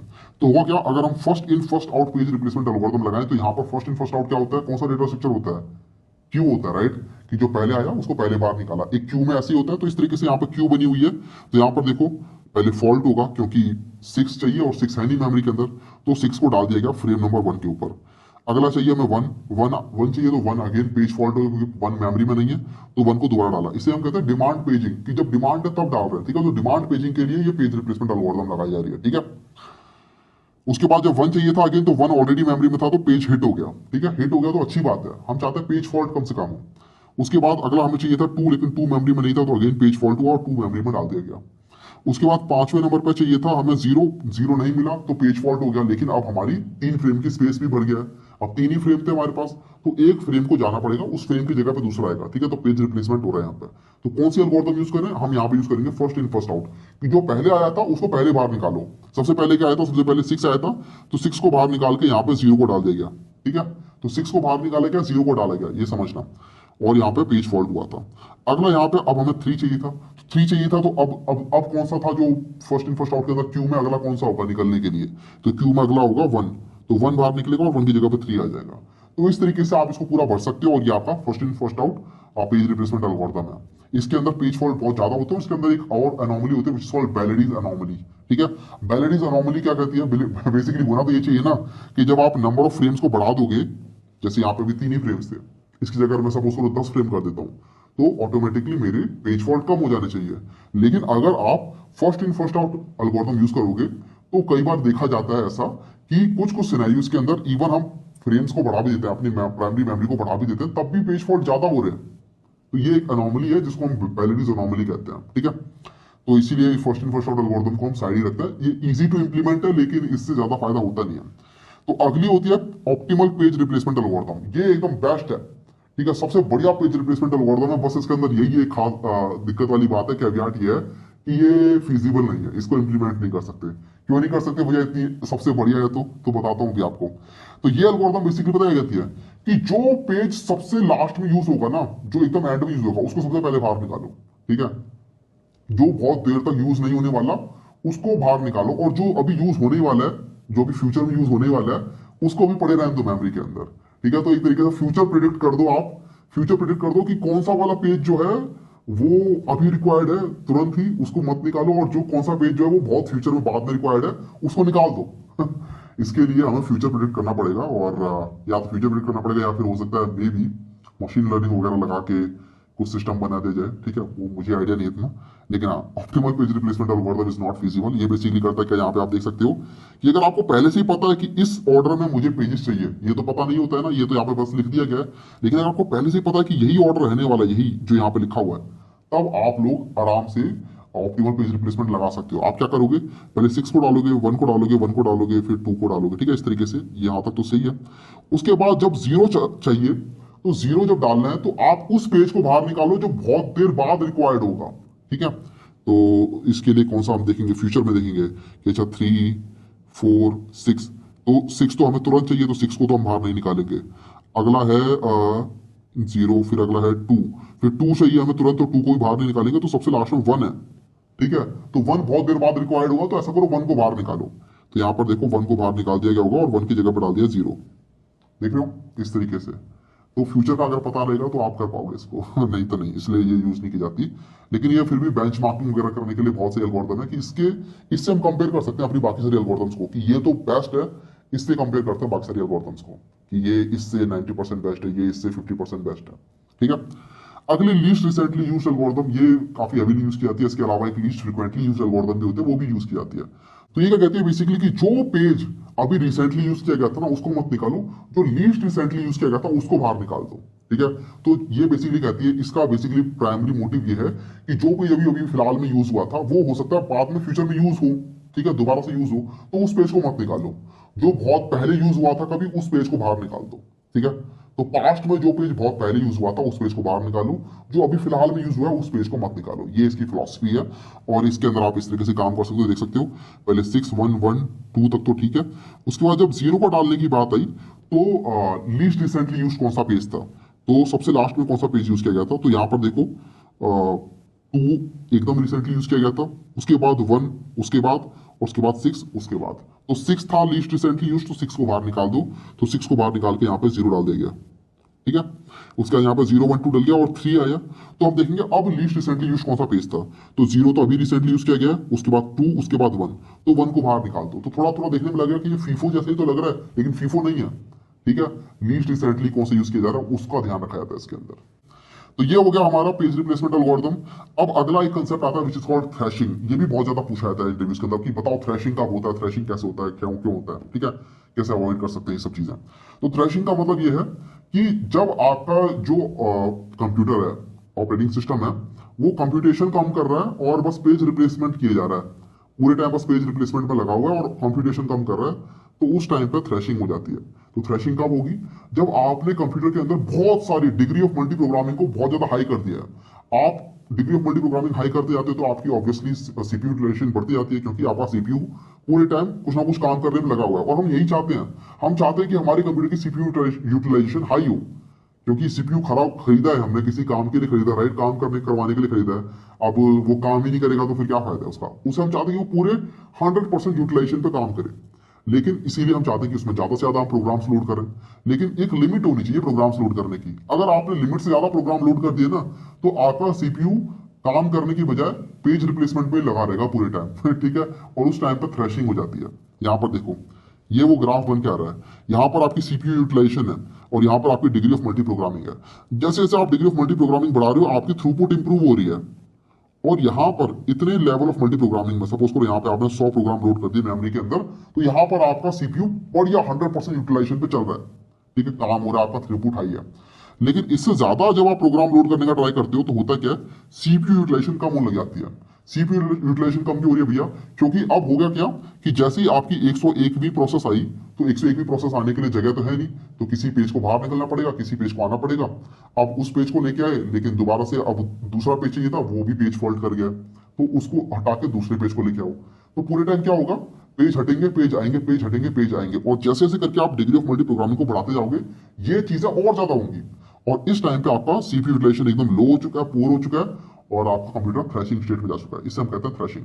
तो इसको कैसे अवॉइड कर सकते हैं, इसको अवॉइड करने का तरीका यही है, बस डिग्री ऑफ मल्टी प्रोग्रामिंग को कम करो, ठीक है, एक ऑप्टिमल स्टेट में रखो, और दूसरा रैम को बढ़ाओ।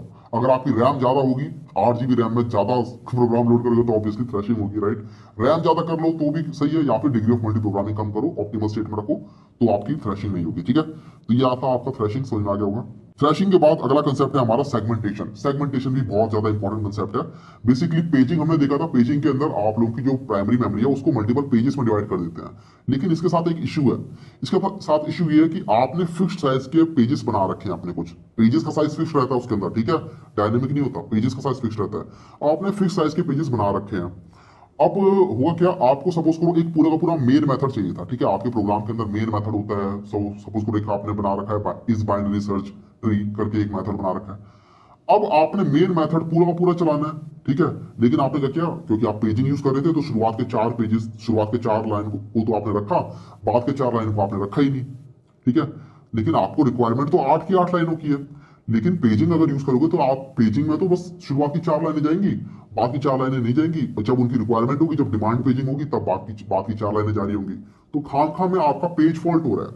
ठीक है, जब आपको पता है कि ये पूरा पूरा मेथड अगर लोड होना है, पूरा पूरा प्रोसीजर कह लो या मेथड कह लो, फंक्शन कह लो, ये पूरा पूरा एक साथ ही चलना है, तो क्यों ना इस पूरे पूरे फंक्शन को एक साथ ही लोड किया जाए।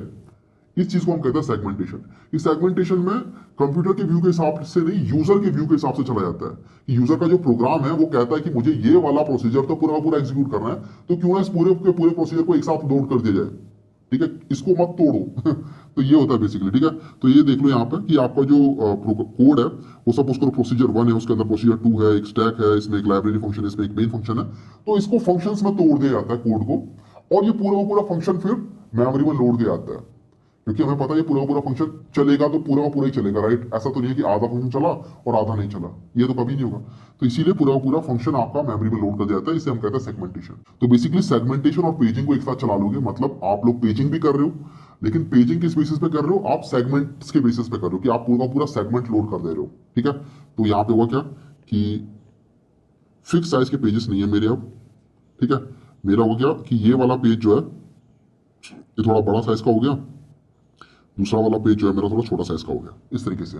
तो मेमोरी मैनेजमेंट यूनिट अभी भी लगेगी, पेज टेबल वगैरह अभी भी बनेगी, लेकिन जो साइजेस हैं वो फिक्स नहीं रखे हैं आपने, और इसकी हेल्प से आप लोग पूरा पूरा सेगमेंट लोड कर पा रहे हो। इसकी हेल्प से आप थोड़ा और पेज फॉल्ट्स को कम कर पा रहे हो। ठीक है, पूरे टाइम हमें यही ध्यान रखना कि कैसे करके पेज फॉल्ट्स कम से कम हो, सो दैट आईओ करते टाइम हमारा ज्यादा टाइम वेस्ट ना हो। ठीक है, इनपुट आउटपुट करते टाइम ज्यादा टाइम वेस्ट ना हो। तो ये था आपका अभी तक प्राइमरी मेमोरी। इसके बाद हम नेक्स्ट कंसेप्ट मूव कर रहे हैं, विच इज सेकेंडरी मेमोरी, और ये बहुत ही इजी कंसेप्ट है। सबसे आसान मुझे यही लगता है, डिस्क मैनेजमेंट।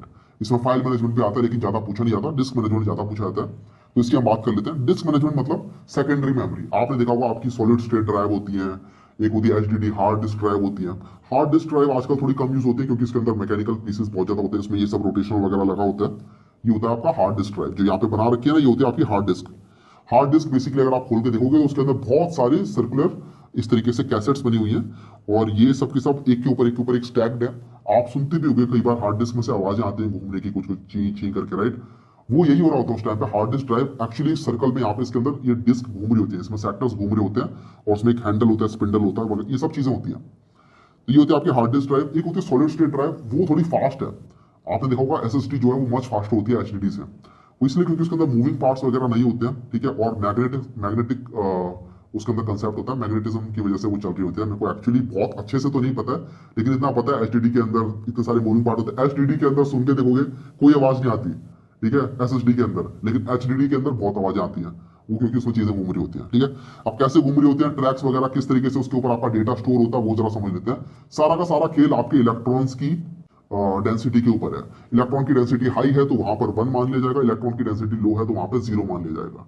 तो इस तरीके से आपके बिट्स डिफाइन होते हैं। ठीक है, तो जो आपके बिट्स होते हैं ना 1010, जिससे आपका पूरा पूरा प्रोग्राम बनता है, देन प्रोग्राम से फिर आपका सारा गेम बन रहा होता है, वो आपके कहीं ना कहीं तो लोड होते हैं। वो आपके डिस्क पे मेमोरी के ऊपर आपकी हाई डेंसिटी इलेक्ट्रॉन्स और लो डेंसिटी इलेक्ट्रॉन से आपका 10 बन रहा होता है। ठीक है, तो अगर आपको किसी जगह पे चाहिए कि यहाँ पे 1 दिखाना है मुझे, तो वहां पे उस सेक्टर में उस जगह पे इलेक्ट्रॉन की डेंसिटी को हाई कर दो। अब इसके लिए मल्टीपल अलग अलग मैकेनिज्म यूज होते हैं, तो उतना डीप में नहीं जाएंगे हम अब। लेकिन ये यूज कैसे होता है जरा ये हम समझ लेते हैं। तो इसमें 2 चीजें होती है, सीक टाइम और रोटेशनल लेटेंसी। तो यहाँ पर आपके पास बेसिकली बहुत सारे ट्रैक्स हैं। ये देख लो, ये एक ट्रैक है, उसके बाद ये एक ट्रैक है। इस तरीके से एक सीडी के अंदर बहुत सारे ट्रैक्स होते हैं, एक के बाद एक के बाद एक। ठीक है, तो यहाँ पर तो सिर्फ 2 ट्रैक दिखाए गए हैं। तो ये 2 ट्रैक्स हो गए, और इन ट्रैक्स में भी डेटा जो है वो अलग अलग सेक्टर्स में है। ये एक सेक्टर है, ये एक सेक्टर है, ये एक सेक्टर है, ये एक सेक्टर है। तो डिफरेंट डिफरेंट सेक्टर्स के अंदर आपका डेटा रखा हुआ है। तो हमें सबसे पहले इसमें 2 चीज होती है। सबसे पहले सीक टाइम, ये जो हेड है आपका, यहाँ पे जो हेड है, ये हेड सेक्टर को सीक करेगा कि मुझे ये ट्रैक को सीक करेगा कि मुझे कौन से ट्रैक पे जाना है। Seek time is the time taken by locating the disk arm to specify the track where the read write request will be satisfied. तो ये जो हेड है ना, ये वाला जो हेड है, ये हेड आपका ऐसे चलता है, एक्स वाई एक्सिस के अंदर चलता है, सिर्फ एक्स एक्सिस के अंदर चलता है, सिर्फ आगे पीछे। और ये जो आपके सेक्टर्स हैं ये सर्कुलर घूमते रहते हैं। तो ये जो हेड है, जब ये ढूंढ रहा होता है कि मुझे कौन से वाले ट्रैक पे जाना है, उसे हम कहते हैं सीक टाइम। और सीक टाइम के बाद जब उसे मिल जाता है कि ठीक है मुझे इसी वाले ट्रैक पे जाना है, अब मुझे देखना है कि मुझे कौन से वाले सेक्टर पे जाना है, तो उसके लिए वो डिस्क घूमती है। इस बार अब डिस्क घूम के हेड वाली पोजीशन पे आ जाती है, उसे हम कहते हैं रोटेशनल लेटेंसी। ये दोनों चीजें मिला के ही हमारी एक जगह की फाइंड करने के टाइम को बता दे कि ये पॉइंट मुझे कितने टाइम में फाइंड होगा। तो अब इसके अंदर भी मल्टीपल डिस्क शेड्यूलिंग एल्गोरिथम होती है कि किस तरीके से इस ट्रैक को घुमाया जाए, किस तरीके से इसको घुमाने की कौन सी एल्गोरिथम होगी, सो दैट जल्दी से जल्दी हम कोई भी डेटा अगर यूजर एक्सेस करना चाहता है, रीड करना चाह रहा है या राइट करना चाह रहा है, तो जल्दी से जल्दी हम उसको वो डेटा दे पाए। तो उसके लिए हमारी मल्टीपल एल्गोरिथम होती है। सबसे पहले फर्स्ट कम फर्स्ट सर्व, ये बोलता है कि जो डेटा पहले चाहिए उस जगह पे घुमा दो। उसके बाद सपोज करो मुझे चाहिए था डेटा नंबर 1, अब यहाँ पे नंबरिंग डली हुई है, आप देख रहे हो यहाँ पे नंबरिंग 1 2 3 4 5 6 7 8 इस तरीके से हो सकता है, हजारों में नंबरिंग जा रही हो क्योंकि ये तो बहुत छोटे छोटे होते हैं। तो इस तरीके से नंबरिंग डली होती है सेक्टर के ऊपर, राइट, अलग अलग सेक्टर की। तो फर्स्ट कम्स फर्स्ट सर्व क्या कहता है कि अगर सपोज करो 2 आया पहले, तो 2 वाली जगह पे घुमाओ, तो उसके बाद आया 100 तो 100 वाली जगह पे घुमाओ, फिर आया 50 तो 50 वाली जगह पे घुमाओ, फिर आया 30 तो 30 वाली जगह पे घुमाओ। First come first serve. अगला होता है shortest seek time first. Shortest seek time first कहता है कि जो अभी के अभी चाहिए। अब इसको ना इमेजेस से देखोगे तो ज्यादा अच्छे समझ में आएगा, ठीक है। और इमेजेस मैंने यहाँ नहीं डाल रखे, लेकिन मैंने इमेजेस के लिए आपको ये लिंक दे रखा है, गीक्स फॉर गीक्स का लिंक है, बढ़िया लिंक है, इस पर जाके हम कर सकते हैं। कि पहला है फर्स्ट कम फर्स्ट सर्व, कि आपको इस ऑर्डर में चाहिए थे, इस ऑर्डर में चाहिए थे 82 170 43 इस तरीके से। तो आप पहले 50 पे थे, आप शुरुआत आपने 50 पे की कि मेरा जो हेड था कहीं ना कहीं तो पड़ा होगा किसी न किसी जगह पे, तो 50 पे था सपोज करो।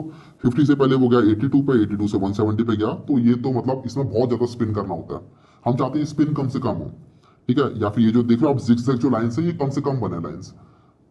तो इसके अंदर तो आपका देख रहे हो आपका जो टाइम है बहुत ज्यादा लग रहा है। तो अगला है shortest seek time first. Shortest seek time first कहता है कि हम 0 से चलेंगे और आगे बढ़ते रहेंगे, और जो जो हमें मिलता जाएगा उसको हम देते जाएंगे। तो हम स्टार्ट तो करेंगे 50 से, लेकिन 50 से जब आप 0 की तरफ जा रहे हो तो रास्ते में जो जो मिल रहा है उसको भी आप एक्सेस करते चलो। तो आपको 43 चाहिए था, 43 आपने वहीं एक्सेस कर लिया। उसके बाद 24 चाहिए था, 24 भी आपने एक्सेस कर लिया। फिर आप इस तरीके से सबसे छोटा जो था वो था 16, 16 पे पहुंच गए। अब 16 पे पहुंच गए, अब आप आगे बढ़ते जाओगे एक डायरेक्शन में, और जो जो आपको मिलता जाएगा उसको आप एक्सेस करते जाओगे। तो इस तरीके से आपका घूमना आपको एक ही बार पड़ेगा, 1 या 2 बार पड़ेगा बस। आपकी डिस्क पूरे टाइम यूं नहीं करते रहेगी, ठीक है। तो आप अगला गए 82 पे, 82 के बाद अगला गया 140 पे, 140 के बाद 170 एंड देन 190। इस तरीके से आपने सारा डेटा दे दिया। तो देख रहे हो ऊपर जो था उसमें बहुत ज्यादा घूम रहे थे, नीचे वाले में आप बहुत कम घूमना पड़ रहा है। तो इसके अंदर average response time decrease. Response time का मतलब ये होता है कि कितने टाइम में मैंने जब एक्सेस करने का रिक्वेस्ट डाला था और कब तक इसने मुझे रिस्पॉन्स ला के दिया है, वो टाइम कितना है, ठीक है। तो वो रिस्पॉन्स टाइम बेसिकली कम हो गया। अगला है स्कैन। स्कैन एल्गोरिथम क्या करती है? स्कैन एल्गोरिथम बोलती है कि मैं यहां से पहले राइट में जाऊंगी, फिर मैं लेफ्ट में जाऊंगी, फिर मैं राइट में जाऊंगी, फिर मैं लेफ्ट में जाऊंगी, इस तरीके से, ठीक है। तो ये बोल देती है कि ठीक है मैं यहाँ से 50 से चलना स्टार्ट किया मैंने, तो पहले 82 मिल गया इधर, फिर उसके बाद 142 चाहिए था, 142 मिल गया, फिर 170 चाहिए था, फिर 190 चाहिए था। इस तरीके से पूरा पूरा फिर एकदम एंड तक लेके आता है 199। अगर सपोज करो डिस्क में 199 तक नंबर है, लेकिन मुझे सिर्फ रिक्वायरमेंट थी 190 तक, तब भी ये 199 तक लेके जाता है, पूरा एंड तक लेके जाएगा।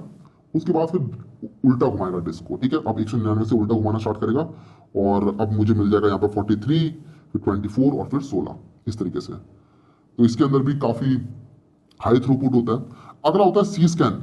सी स्कैन भी स्कैन की तरह ही होता है, लेकिन सी स्कैन बेसिकली करता क्या है, सी स्कैन बोलता है। अब अगला आता है सी स्कैन। सी स्कैन भी स्कैन की तरह ही है, एज इन ये राइट साइड में घूमना स्टार्ट करेगा पहले, लेकिन ये बोलेगा कि सुनो अभी मैं राइट साइड में गया, उसके बाद अब मैं पूरा का पूरा लेफ्ट साइड में चले जाऊंगा। लेफ्ट साइड में आते टाइम मैं चीजों को स्कैन नहीं करूंगा, मैं रिस्पॉन्स नहीं दे रहा हूँ, क्योंकि हो सकता है कि एकदम शुरुआत में काफी सारी रिक्वेस्ट पड़ी हूँ पेंडिंग वाली।